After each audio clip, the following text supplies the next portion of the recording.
On this episode of MythBusters, Can you believe they let me in here?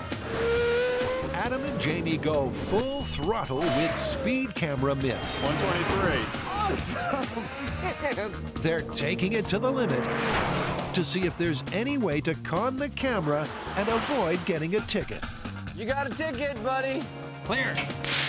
And Tori, Carrie, and Grant check if there's any truth that defibrillators can explode medical patches. High explosives and electricity. Woo! It's a real shocker. With vicious voltage and deadly detonation. What?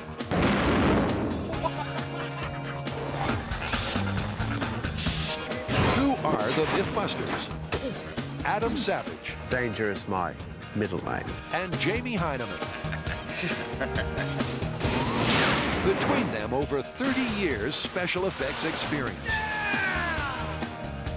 Joining them, Tori Belleci, I'll miss you, buddy.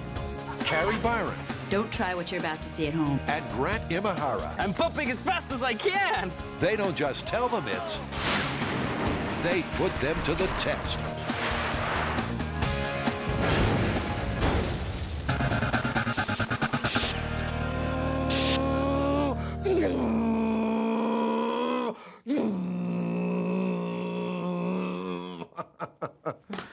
We got a whole new batch of Speed Freak myths to test this time. Yeah, like what? Well, you remember back in Series 2, we ran through a whole gamut of tests to beat the police speed radar? I remember it like it was only yesterday. To beat the speed radar, the team tried every trick and then some. This is gonna freak them out. A reverse microwave magnetron, an aluminum foil-firing chaff gun, the stealth bomber matte black makeover, even a fully foil-wrapped caddy. Foil's been foiled! None of them were invisible to the radar. All of them were totally... Busted! I think if you're gonna get out of a ticket, short skirts and crying is still the way to go. But batting your crybaby blues may only work if the law enforcement officer is human. It won't get you anywhere with a clicking cop. But do the pole-perching legal eagles catch all the fast moves? Can a speed camera ever be outstripped? Feeling the need for speed, viewers have sent in 3 mythical ways to beat the camera cop. Well, the first one is that you could beat the speed camera by driving so fast through it, it doesn't have time to take your picture. Well, seems pretty straightforward. We get a speed camera, we get a car, and we just drive like heck. Yeah, we do! Woo! So, viewer myth number 1. You can beat the speed camera by driving so fast it can't see you? That'd be time to cue the souped-up supercar. But before we go high speed, Adam wants to test the theory in this car. This is a perfect car for the test because while it may not be the fastest car on the block, it is definitely representative of a totally average American car. If this myth is at all true, it ought to be true for your average car. Now, if you're worried about Adam and Jamie maxing out a very average car, This is a pair of 5-point racing harnesses. you're not alone. Because we've got to drive it at such high speeds, the insurance company requires we put some safety measures into it, and that's what I'm about to do. And so is Jamie. But how gas-axing a hole in the rear makes the car safer is anyone's guess. Once the bumper goes back on it, it'll be fine. Nobody will know. Until they have a crash, but I won't tell them. If this car can go half as fast as it's going in Adam's imagination, Flip on the afterburner. it should be able to beat the sound barrier, let alone a speed camera. And I'm out! You ready? Yeah, I'm totally ready. Let's go. Let's go beat the speed camera. Speed cameras work like sonar. They send out radar pulses.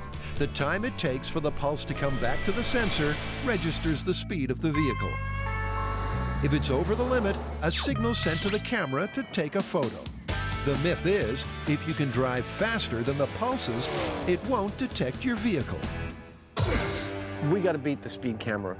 And the only place where we can shoot this is our favorite tarmac at Alameda Naval Base. It's about 1.75 miles of perfectly flat road. It's absolutely ideal for our purposes. 2 men, Almost 2 miles of runway, one myth, one car, and no speed limit. It's just another day in MythBusters paradise. At least until it's time to meet the speedster's arch enemy, the speed camera, and the mastermind behind it. Hi, Adam. Good to meet you both. Adam 2 Ton's cameras have been the bane of every leadfoot's life since 1987. So basically what I'm looking at here is a radar unit attached to a camera, a storage device, and a processor. Correct. That's amazingly simple. We try to make it as simple as possible. Over the years, how many tickets have your systems issued? I'd have to say millions. With millions of tickets under its belt, will Jamie at full throttle be fast enough to get in under the radar? And just how fast can an average auto go? This may look like a ray gun, but in fact it's a radar gun. Just in case the speed camera doesn't clock the car, Adam's handheld will still get a reading. I feel like a bullfighter. Come on! 40, 45, 50, 60.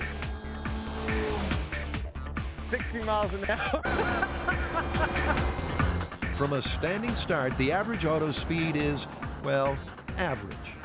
A longer run-up should show what it's got. But does the driver have the right stuff? As usual, our biggest problem is not doing this particular stunt, but it's dealing with the insurance issues surrounding it. So we're going to have a safety person in the car with me. We're going to have a fire suit on and a helmet and the whole 9 yards, just in case we blow a tire and spin out and crash and burn and stuff like that. Ah, Jamie, ever the optimist. Based solely on my intuition and on any practical experience whatsoever, I estimate that we can get this car, or that Jamie can get this car, to just over 100 miles an hour. Is it enough to beat the speed camera? I suspect that it isn't, but I'm curious to find out. Let's go fast. Jamie's going to put the pedal to the metal while Adam tries to keep up in the safety car. The mustachioed maestro soon leaves Adam in his dust. But did he dust off the speed camera too? Did you get him? We got him. What kind of speed did you get? 100 miles an hour. 100 miles an hour. There he is. Not bad. Oh, and you got his license plate too. Let's see Jamie bat his crybaby blues now. Well, how'd I do? Ticket or no ticket? Oh, you got a ticket, you speeding scofflaw. We got you red-handed right here. One picture says it all. Jamie's been booked fair and square. Just for me, so we have a data set of more than one, which is always a goal on this show. Let's do it again. Do I have to? You do. Go.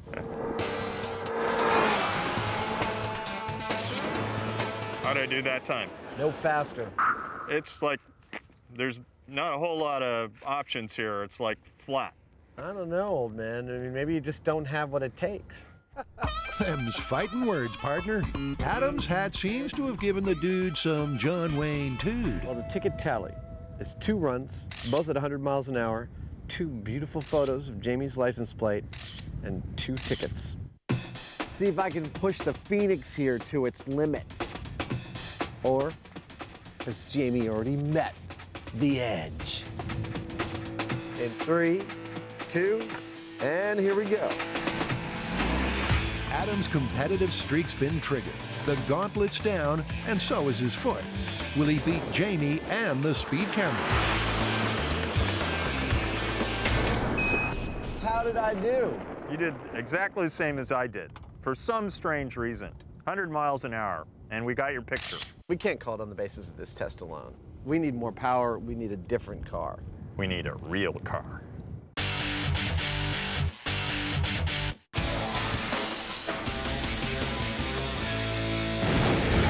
Okay, guys, I got a myth that's really gonna shock you, because it's about defibrillators. Okay, that's like in the EMT shows with the clear! Yeah, but that's only half of it. It's also about nitroglycerin patches. Nitroglycerin? That's explosive. It's for heart patients, right? Yep. The myth is that if you're wearing a nitroglycerin patch and somebody defibrillates you, the patch will explode. Electricity and explosives are not a good mix. But because nitroglycerin is a powerful medicine as well as a powerful explosive, they can get shockingly close. Nitroglycerin patches dilate arteries, increase blood flow, and when placed on the chest, relieve heart pain. But can these patches be detonated by the electricity from a defibrillator? It's true that these machines come with a warning to remove such patches before shocking a patient. But what happens if you don't? Well, first step in this explosive myth from the ER is to get a defibrillator. But already there's a problem. Well, wait a minute, who's gonna let us use their defibrillator? I mean, we break everything we touch. Okay, let's borrow one, we'll characterize it, and then we'll make our own. When you say we, do you mean you? Yes. Now, making a do-it-yourself defibrillator isn't all that hard. All you need is a degree in electrical engineering and a knowledge of just how vicious voltage is. It's going to be potentially the most lethal thing I've ever built.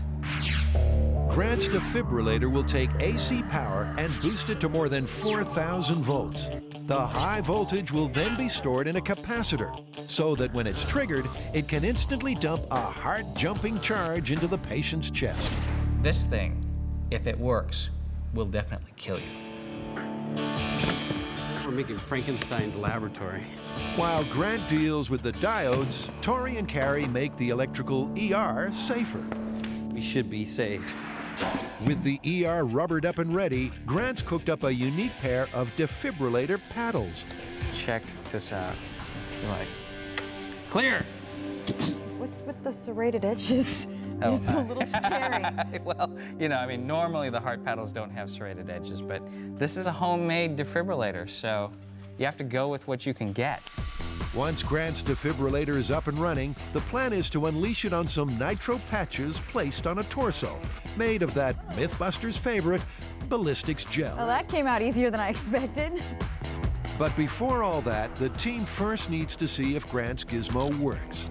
In theory, it's capable of delivering a bigger shock than you'd get from the third rail of the subway track. Everybody ready? More than enough to kill you if you're not careful. 3, 2, 1. Wow, that was great. Okay. That was a good one. I think it's ready. That goes into your chest? So Grant's DIY defibrillator is certainly sparking. Okay, bring on the body. But for the explosive tests to be valid, it's crucial that his machine has exactly the same capabilities as this, the defibrillator used in ERs up and down the country. Ding. Ready to put the heart paddles in? Yeah. To find out, the team inserts 2 copper heart paddles in the torso's chest, which are hardwired to an oscilloscope. All right, are you ready for your test? It'll register precisely how much juice is jumping, first from the commercial defibrillator. Everyone clear? Clear. Got it. Did you get it? Yep. We can start testing. Nice. The oscilloscope is telling me that it had a peak of 4 millivolts. Now, what's also saying is that the event lasted for 2 microseconds. Yeah. Do you think I'll get first place in the science fair? Now they know what they're aiming for. Grant's patty-flipping paddles are attached to the torso to see if his DIY defibrillator can deliver the same result. This just doesn't look dangerous enough. Should we get some buckets of water to stand in or maybe set off the sprinkler system? Just put your safety glasses on, Mr. Safety. Just hope this isn't the before moment. Oh, we should probably set up the high speed on Carrie. Now remember, 1,000 volts. they built their own defibrillator so as not to wreck the real one. 2,500. But is it safe to use? Now might be a good time for Carrie's family and friends to turn away. You're at 4,000. Pull the switch. Turn off the power supply. Okay, Carrie, are you ready? Everybody clear? Can I have your toolbox? 3, 2, 1. She's alive. She made it. Okay, you're good. Good job. I was worried for you for a second. Yeah, I'm sure when my mom watches this later, she's gonna be like, oh, not again. We just did the first test with Grant's homemade defibrillator, and to say I was a little bit scared going into it. It looks very Frankenstein-y, and I mean, all the laws of physics said, not gonna get shocked. I'm holding on to wood, I'm standing on rubber, but can't help the heartbeat going, what if, what if, what if? The good news is this proves that it does deliver the shock into the ballistics gel body. Yeah, that's great. How's your heart? Is it still pumping? Yeah, it's going like. So Grant's defibrillator has passed. It's as good as the industry standard. Homemade defibrillator coming in. But before trying to explode some nitroglycerin patches, they've got a defibrillator mini-myth they want to put to the test. Clear. You see it on every ER drama. The myth is you'll be killed if you touch a patient who's being shocked. But do you really need to stand clear? Okay, so here's the setup. We've got the patient on the table. The patient's going to receive the shock from the defibrillator. He is connected to the observer right at the wrist. That goes up to a pair of heart paddles that are placed in the most likely conduction path. The heart paddles are then connected to the digital storage oscilloscope, and that's going to tell us what sort of currents flowing through that heart area. There's a possibility of somebody being electrocuted here. Hopefully not one of us. Ready? Remember, what they're testing here is whether you'd drop dead if you were to touch the patient during defibrillation. 3,500. To make sure the team avoids friendly fire, there's still an inch of rubber between them and the floor. Oh, and the paramedics are on standby. 4,000 volts. Pull the switch. In 3, 2, 1, clear. That was kind of anticlimactic. Whoa, look at what registered. Yeah, how anticlimactic do you think it is now? That looks just like when it got directly shocked. Yeah. That could stop your heart. It takes 6 milliamps to kill somebody. That's 13 milliamps peak right there. That could have killed him. And Okay. he wasn't, yeah, and that was heart paddles all the way in the other guy. That's pretty impressive. I would say that's clear test confirmed. There's a reason why they say clear. Seems pretty clear to me. That's clear test confirmed. So now it's time to bring on the explosives. It's open season on speedsters. First, there was the squad car, then the radar, and now they've raised the bar with speed cameras. Adam and Jamie have tried to beat it through speed, but until they get a faster car, that myth's on hold. That leaves plenty of time for viewer myth number 2. Well, next up is a whole set of products which we call plate blockers. These are things that you would put over your license plate that would obscure it only to the camera when it tried to take your picture. Therefore, they don't know who to send the ticket to. So what, we just go out and drive by them with this stuff over the plate? Yeah, actually, not so fast. I think I'd like to try some scale tests out on these guys. Put them down in the shop with my digital camera and my flash and see if I can't get the results that they claim here in the shop. Adam has 5 plate blocking devices in his sights. All claim to somehow prevent the police paparazzi from tracking you down. First up is this thing, which supposedly has microcrystals to reflect the camera's flash. See what it does? Here I am. Now I'm gone. Oh my God, where did I go? Oh, here I am. Adam's clearly unimpressed, and reading the small print doesn't help. The manufacturer and retailer assume no responsibility for any use or application of this product in violation with any applicable law. Before installing this product, please check your state and local laws and regulations. I'll save you some time. It's probably illegal. Illegal? Maybe. Effective? Let's see. This is glitter license plate with the flash on. I don't have any problem reading that. Oh, man. You know, it's funny, but it also makes me really mad. It's ridiculous. Let's do due diligence on this piece of crap and try it from far away. The thing is, the microcrystals don't seem to be reflecting much at all. It's pretty much totally readable. I can see it's trying to reflect a light, but it's not succeeding because I can still read California, June, no doubt. I can still read the license plate. In this case, all that glitters definitely ain't gold. So what about plastic plate blocker number 2? They've spared every expense in manufacturing this. This is like one of those reading magnifiers, you know, that you can get at the museum store. And it is, I'm not kidding, scotch taped to this license plate cover. Oh, I see what it's doing. I'll eat my hat if this is legal in even one state. Oh, I'm ever so slightly side on to this thing, and it's definitely obscuring a couple of the letters of the license plate. There's no doubt about it. And the fact is, they can't search the database by as many letters as they can see on your license plate. They've got you. In fact, this would me off enough to come and find you. Don't hold back, Adam. Tell us how you really feel. The other plate blockers also failed to impress. There was regular kitchen plastic wrap. It is not obscured at all. A tailor-made commercial spray. Yeah, it's totally readable. And run-of-the-mill hairspray. It's clear as day. All got the Adam Savage seal of disapproval. Granted, this is probably not what they're using professionally, so I can't call it busted on the basis of this, but it really doesn't look good. So for a definitive test, they'll run the plate blockers past the same setup that's used on the streets. The microcrystal glitter plates first up. Mr. Heineman, you are go for launch. Okay, I'll fire it up. I'll be right there. He's got to fire up the pre-burners, and he's got to wind up the Phoenix engines, open up the feeder tube, kick the throttle, open up the thrusters. Then, of course, he's got to kick in the afterburner.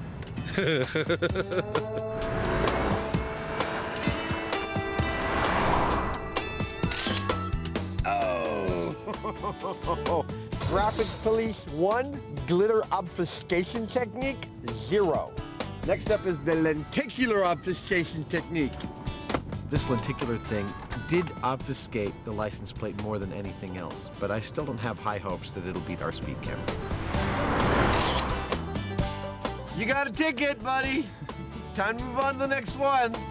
That'd be Mr. Savage's makeup call. Obviously, MythBusters brand hairspray is very important to how I look on set and on television. But although it looked good on Adam, it didn't cut it with the speed camera. And neither did the commercial spray. Starting to see a pattern here. Yeah, plate blocker zip, speed camera 4. Make that 5 with the plastic wrap. Clear as a bell. Clear as a bell. Cling wrap is busted. Not a single one of the plate blockers has worked. So it's plate blockers 0, speed cameras 5. Now, although they might not con the camera, one of them at least does have a hidden talent. Ow. I went like this, and it magnified through and burned my shirt, and then it burned my skin. I felt this sharp pain. So it will burn your skin, but it won't save you from a ticket. With the plate blockers well and truly busted, the boys are counting down the viewer speed camera minutes. It's enough to make your hair stand on end. Electricity on its own is lethal. Put it near high explosive, and you're just asking for trouble. But that's exactly what our brave band of MythBusters are doing. 2, 1. Nitroglycerin is found in dynamite, but it's also used to treat heart patients. But according to this ER myth, if you hit a nitro patch with an electric shock from a defibrillator, it'll explode. With explosives, electricity, and MythBusters, it's time to move the whole shebang to the bomb-proof backyard bunker. It's finally time to start our nitroglycerin patch tests. Now we're going to start with the modern nitroglycerin patches. They're the most common to get. And we're going to use one patch, and we're going to defibrillate our patient here at 200 joules. With a cataclysmic catastrophe on the cards, they're taking no chances. For this one, the ballistics gel torso and Grant's DIY defibrillator are going to be home alone.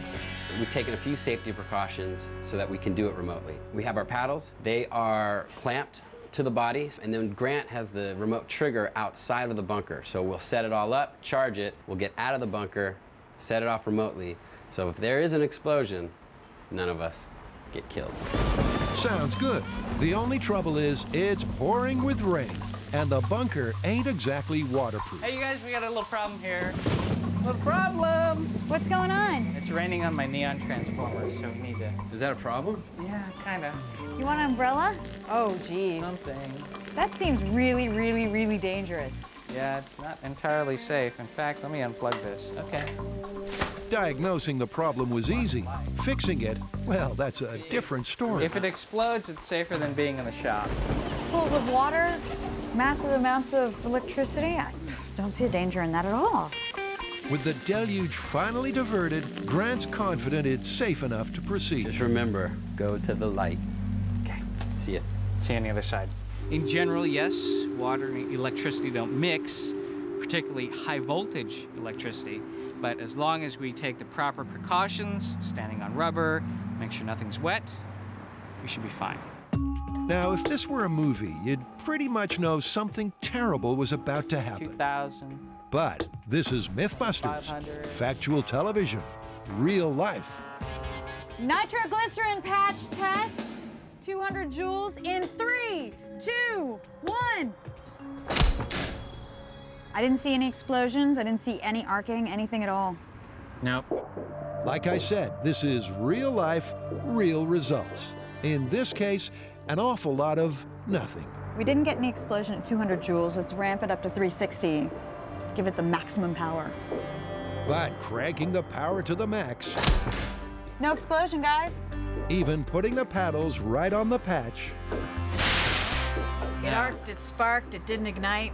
Well, I think one of the problems here is it's just not going to arc to the plastic. It's just not going to do anything there. And there is an old nitroglycerin patch that has sort of an aluminum in the plastic. Maybe that would arc from the spark. More conductivity would definitely give it a higher likelihood of arcing. Should be easy to get a couple of those, no? Actually, Tori, that's a no. Aluminum-backed nitroglycerin patches were phased out in the 1980s. So Carrie's making some of her own. And this is You see? conductive? That's what I was gonna let you find out for me. Ooh, look at that. Oh, that's cool. Now, I'm sure that stun gun Tori's using comes with a warning. That is cool, look at that. Something along the lines of, not a toy, Look at it burning. use with caution, Look, I wrote my name. keep out of reach of children. Oh, Tori, are we gonna ever have an episode where you don't hurt yourself? I didn't think it was gonna hurt me. Thought I had that one under control. Also not under control is the weather. Oh, great, the water level has risen. Outside and inside the bunker, the big wet It continues. doesn't do a lot of good to have rubber mats when they're submerged in water. A bit of electricity and a lot of moisture. What could possibly go wrong? Okay, try not to stand in the water. What is it? The first day of rain we get for the entire year is going to be on the day that we're using high explosives and electricity. Woo! 2,000 volts. Now, does anyone else find this somewhat alarming? Raincoats, volumes of voltage, and a welter of water. Look at it, it's arcing from the screw to the wood. Okay. Stop. Tori's on hairdressing duty to keep it dry enough to prevent shorting. Well, that's the theory. I got water pouring down my back. Folks, it goes without saying, never, ever, ever try this at home. Somebody want to get a 2x4 just in case they need to knock us apart? Perhaps the least lethal thing to happen now would be if Carrie's homemade foil-backed patches exploded. 3, 2, 1. You see a spark or anything? Nope. See an explosion? No. Just like the modern plastic patches, maximum voltage, foil side up,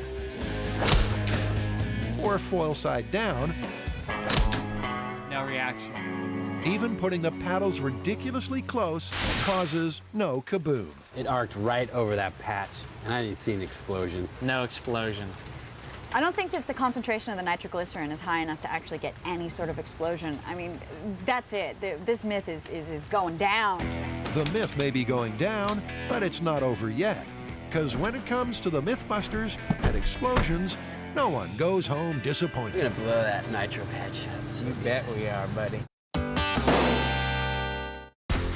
Adam and Jamie are getting wrapped up in their quest to beat speed camera myths. Can someone unwrap me? Turn off the camera and help me get out of this thing. So far, it seems there's no way to get one over on the super sensitive speed slayer.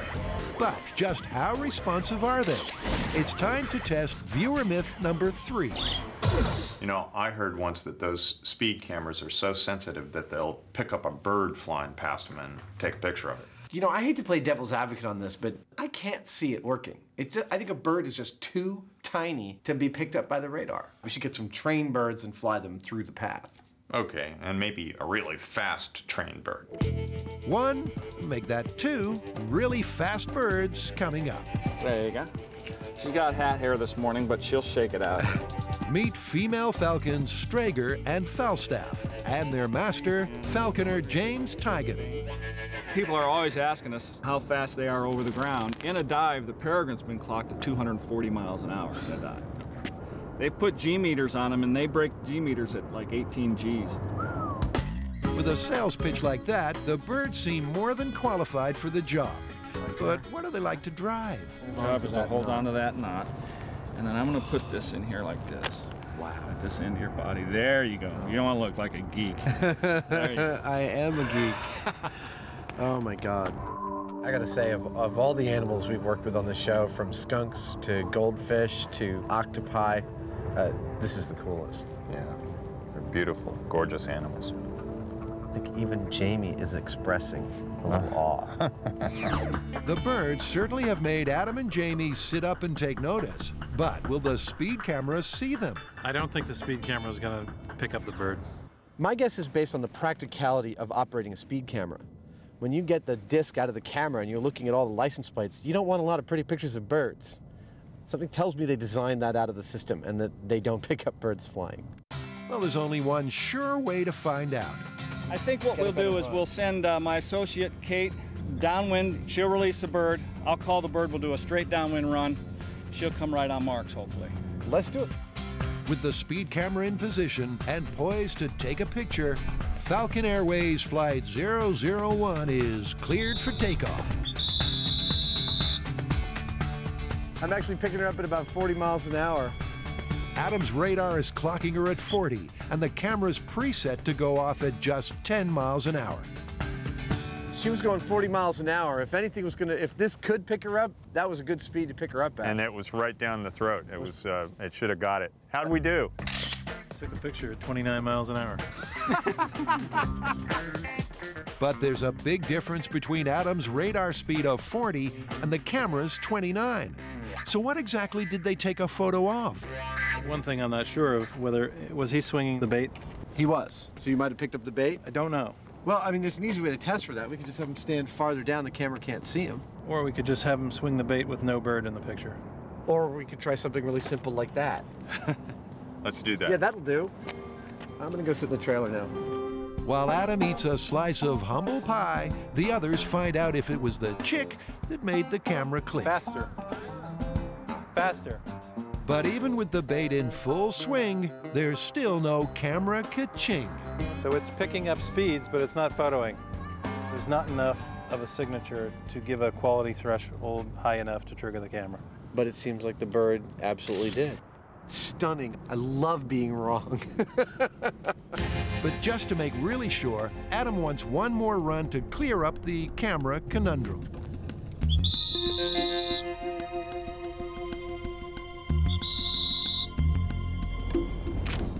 I heard the camera go.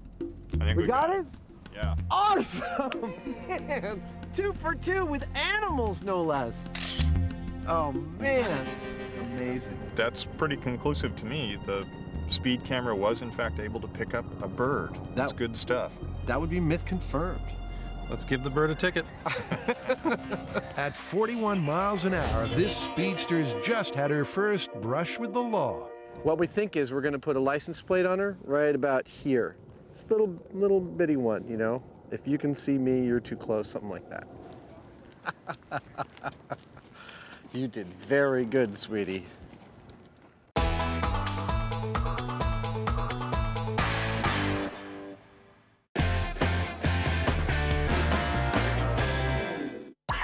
It never pays to monkey around with electricity, especially near explosives. But for Carrie, Tori, and Grant, detonating nitroglycerin medical patches with an electric defibrillator has so far only blown away a lot of time. Nothing happened. No explosion! Shocker. They want an explosion, and they want it now. Forget this medicinal nitroglycerin. Let's get the pure stuff, the stuff we all know is explosive. We'll smear that on the body and then try to defibrillate again. Well, I'm pretty sure no one is going to sell us pure nitroglycerin. I think we're already on all the watch lists. So maybe it's time to call former FBI agent Frank Doyle. You may remember Frank from such great MythBusters moments as the case of the exploding trousers, 22,000-foot fall, and the mother of all explosions, when Frank totally trashed a truck.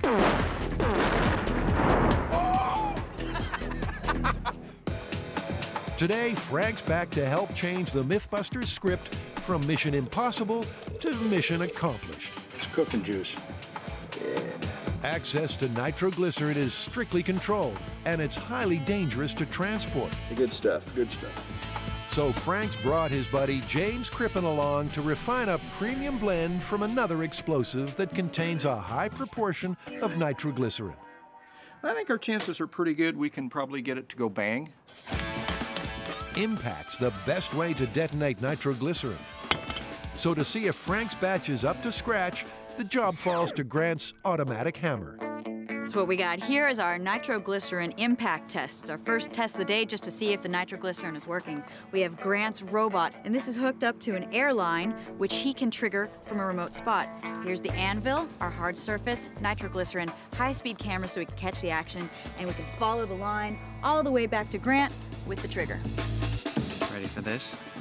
3, 2, 1. That wasn't an explosion.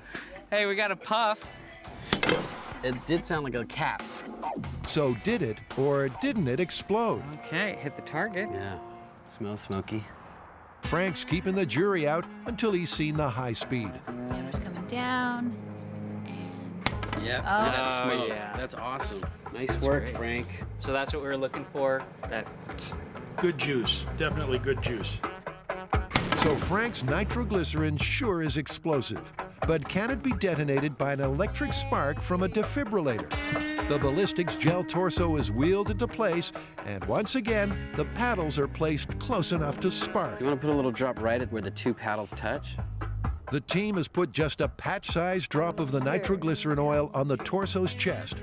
But will this be enough for a boom? If we got a good arc and a good contact there, should work, theoretically. So we're hot. You guys ready? Yeah. Yep. Okay, so this is 360 joules, maximum power. 3, 2, 1. I saw a spark. Yeah, I saw the spark. I didn't see any smoke. No explosion. No. Now, if concentrated nitroglycerin cannot ignite with the defibrillator, the patches are never going to explode off your chest. It's not gonna happen.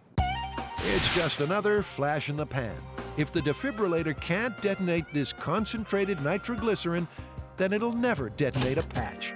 It's myth well and truly busted. All right, what do you think? I don't know. I mean, there's still a pool of nitroglycerin right where the paddles are touching. And it's still wet underneath. And there are absolutely no burn marks. I'm not seeing the carnage from any sort of explosion here. And I think we've replicated all of the circumstances. So what's left? Frank? We need an explosion. This would be the moment Frank's been waiting for. With the myth busted, it's time to replicate the results. How can a defibrillator cause a kaboom? Well, luckily, Frank came prepared. We're going to shift over to some real explosive that we know that works. We're not going to use a lot. It won't take a lot, but our Jell-O friend there is going to probably go away. With Grant's defibrillator now past its use-by date, Should we take these back to the shop for the barbecue? all that's left is for Frank and his blow-it-up buddies to prepare our patient for a trip of a lifetime. You played doctor before? Yeah, but not with ballistics. Well, we're going to do a little chest surgery here. We're going to put the nitroglycerin in there because we want to get rid of the rest of what we have, and then we're going to put some assistance in there, some additional assistance I get what you're talking about. to help you out with your wish. I see where you're going. For days, they've been dumping high voltage into their dummy. Now, with his liquid lunch of nitroglycerin plus assistance, they might finally turn the torso torpedo. Okay, we will need everybody to move back for safety reasons now. 3, 2, 1.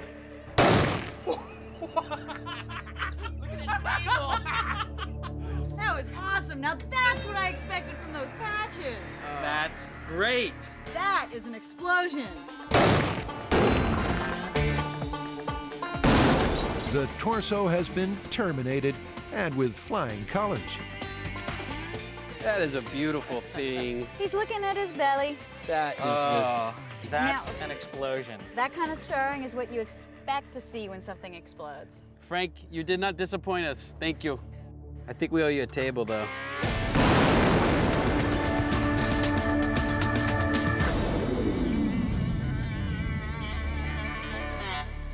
Well, we finally got an explosion. Yeah, but it had nothing to do with nitroglycerin. Yeah, it had everything to do with the bomb squad. But at least we can say, if the defibrillator did not ignite and create an explosion with highly concentrated nitroglycerin, way more than you'd ever find in any medicinal patch, that this myth is totally, totally busted. It's busted.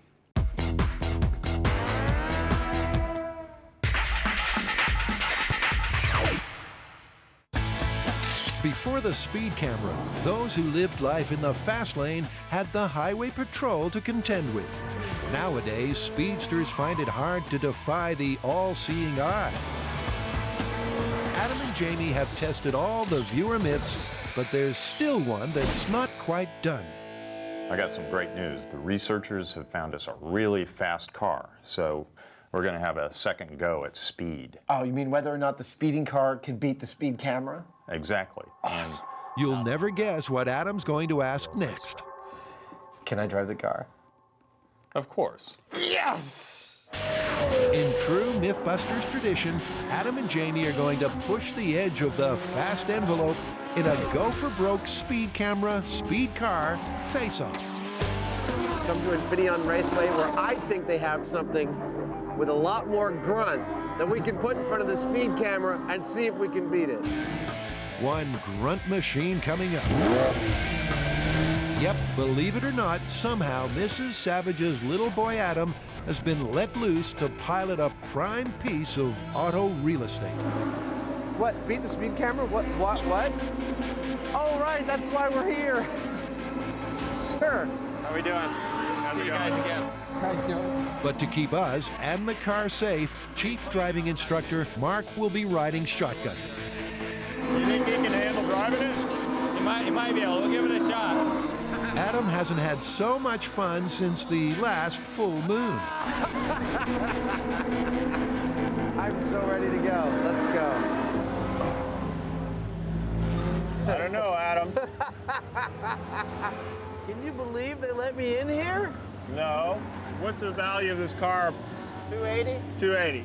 Well, 280. I could work that off.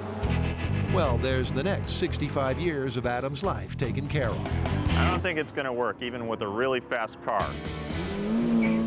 Jamie remains skeptical, but if anything stands a chance of beating the speed camera, then it's this.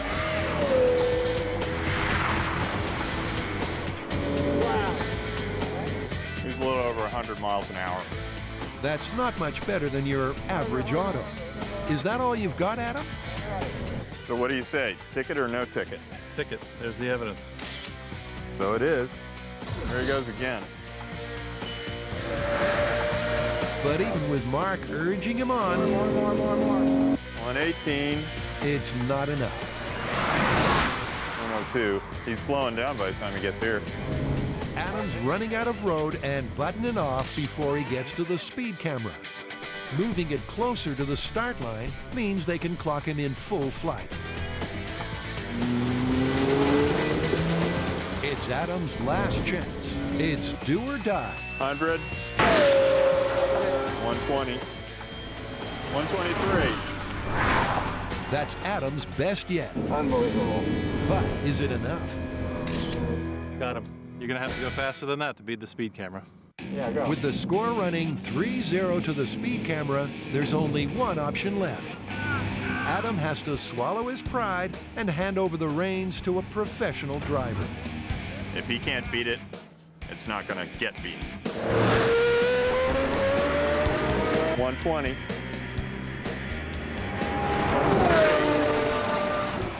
127. Mark's first run is not much faster than Adam's. So, what do you do?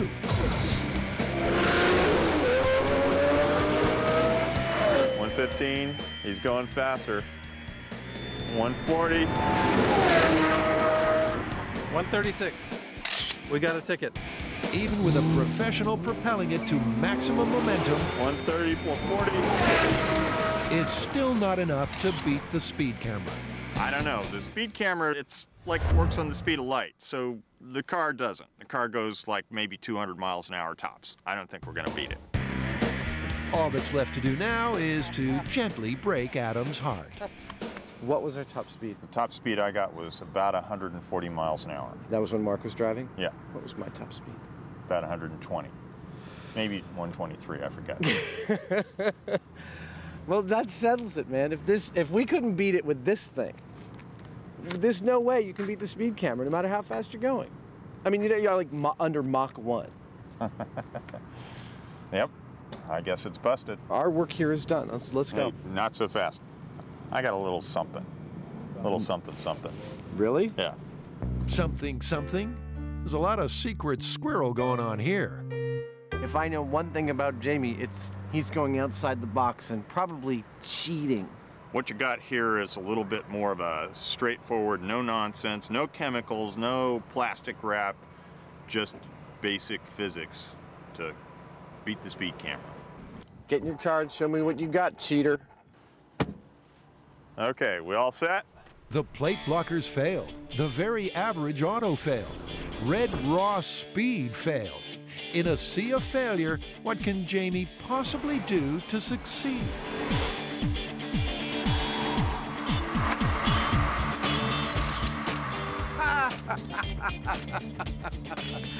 Nicely done. Very, very clever. Like I said, I knew he was going to cheat. So, how did he do it? Well, remember way back when the car was being made safer and Jamie was busy cutting a huge hole, turns out it was to fit the old spy car revolving license plate trick. This is just an air-powered rotary actuator. You apply air, it flips it. That is good. It's got Nicely done. Little trigger. You still get a ticket for that. And actually, I think the ticket for having that on your car is a lot worse than speeding. I think this one comes with jail time. What are you gonna do? Nice work, Speedy Gonzales. Let's go home. Make sure you have it on the right plate on the way home. All right.